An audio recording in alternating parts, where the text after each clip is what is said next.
the opening 20 minutes shows probably the most, to this day, most realistic version of a society under complete collapse. That television says, somebody get that fucking asshole off the air. Yeah. They are dead, they will rise and they will kill, and the people they kill will kill. I mean, that is the greatest exposition actor of all time. Because he's also in The Crazies, and he gives the greatest exposition in that, too.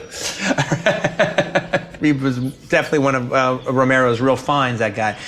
So you just buy the complete breakdown of the society and what do we do and where do we go and what's going on, and not in this big giant scale World War Z kind of way, which I actually kind of like that movie. But in this real low budget margins of just like the media that's being projected on TV that you're seeing, and since it's all done in this public accessy kind of way, Romero kind of really nails it. People just transcendently doing their job before their jobs become irrelevant and now they must survive. You see Romero and all those people at the control panel. Well, yes, exactly. But what were they doing the next day?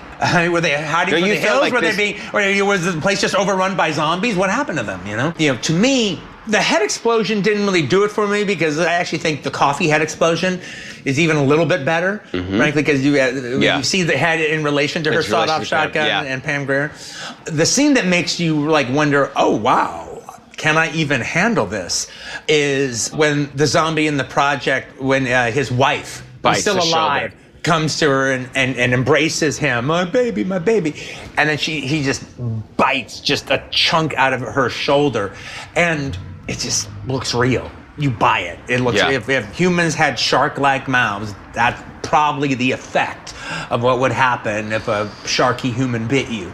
And it just an effect we had never seen before, and it draws a line in the sand. Oh, am I ready for the rest of this? But then you also had the weird thing of like, they've kind of controlled their world. They controlled it, and they've taken care of the zombies. They're outside.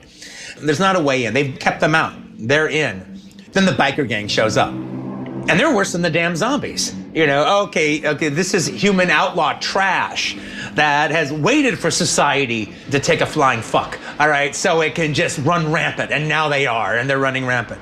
They're not even afraid of the zombies. They make fun of the zombies. You ever had that moment where you're almost feeling sorry for the zombies because of the way the motorcycle gang is treating them? Yeah. But what you're talking about is just, I think, du jour for the majority of most horror sequels, because it's not the situation where most horror films have heavy characters or heavy landscape that deserves a trilogy, not just a part 2 and a part 3.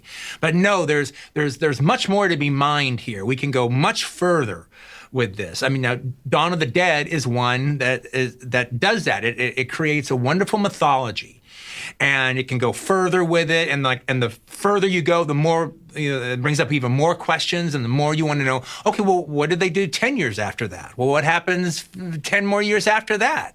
Okay, is there anybody in a safe situation? It's one of the few horror films that offers up that kind of thing. Well, here's the thing: is back in the days before IMDb, actors would routinely lie on their resume. And it was just kind of known, especially before you've done anything. You can't write SAG if you weren't in SAG. But other than that, you had a little bit of latitude to create shit. And so I came up with a couple of B-movie titles that didn't exist. I remember one was Drag Race No Stop.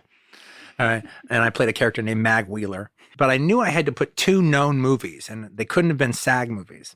So the 2 movies I chose were Dawn of the Dead and Jean-Luc Godard's King Lear. Well, it was like everyone was in it and no one will ever fucking watch it. So the thing is, I put in Dawn of the Dead because back when they made Dawn of the Dead, there's a young guy in the movie. There's one of the motorcycle guys. He's got shaggy hair like I had at the time, and he's like got a Tommy gun, and he's in the sidecar of the sidecar and the motorcycle apparatus.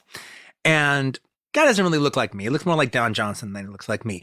But he looks like he could be me. He has the same kind of brown hair. I was wearing leather all the time, and we were more or less the same age. I think he's obviously older, all right, but nevertheless, he had the mop hair that I had. Yeah, and the same kind of brown and everything. And you could imagine me in that role after you've seen this guy. So that's on my resume and whatever. So I start working. at Video Archives, only to find out that these guys are like the biggest George Romero fans in the world. Not only is Roger like a George Romero fan, he bought stock in Laurel Entertainment when he was a boy with his birthday money. Bought $500 worth of Laurel Entertainment stock, and then when they did Tales from the Dark Side, the TV series, it became $1,000. Yeah, and that's just him wanting to support George Romero. Yeah, you know. So I was sort of like, okay, do I tell these guys about me being in Dawn of the Dead? Because I'm not in Dawn of the Dead.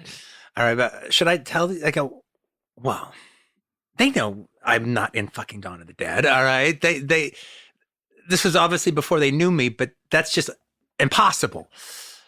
And they're going to realize it doesn't look like me that much. All right. It suggests me, but it doesn't look like me. It's just crazy that I would be in their favorite movie. Well, I did it as an acting exercise. If I can sell them, if I can actually have them, I never thought I can get you guys to believe it. But if I got you to entertain the idea so that you couldn't just not believe it, the win is for you to consider it. Yeah. For you to consider it may have been true. And then I go, well, if I do that, then that's just the best acting exercise of all. Because one, these guys knows that these guys know this movie by heart. And obviously that's not fucking me. I mean, let's just get down to it. It's not me. And I got you guys for years, 3 years, for 3 years. It should have been me. It should have been. George Romero wishes it fucking was me. Yes, I'm older in that movie than I'm 5 years later. He's hanging around all these tough guys, so he looks bigger and older. That was the win. My life was fucking boring. All right, so I came up with all kinds of shit. No, I got to tell you. Okay, 3 years later, I eventually told Jerry, and Jerry was like, I knew that wasn't you, but I'm kind of bummed now. I mean, I knew it wasn't you, but actually having you say it is like a real fucking bummer. So what happens was, once I did Reservoir Dogs, one of those acting resumes that I thought had long since went away, my manager still had one, so she sent it out. And so all of a sudden, people thought that I was in Godard's King Lear and Dawn of the Dead. And so in one of the movies on TV editions of Leonard Maltin's movies on TV, when it does the King Lear thing, and look for a quick cameo by a very young Quentin Tarantino. All right. So again, that's almost like I might as well have been in the fucking movie if Leonard Maltin is crediting it's in print in movies on TV. Then George Romero hired me to be one of the radio voices in one of the found footage. I don't remember, Diary of the Dead. So he hired me to be one of the radio voices. So thus, I eventually was a cast member hired by Romero. All right, to do a thing, and so that reality was created.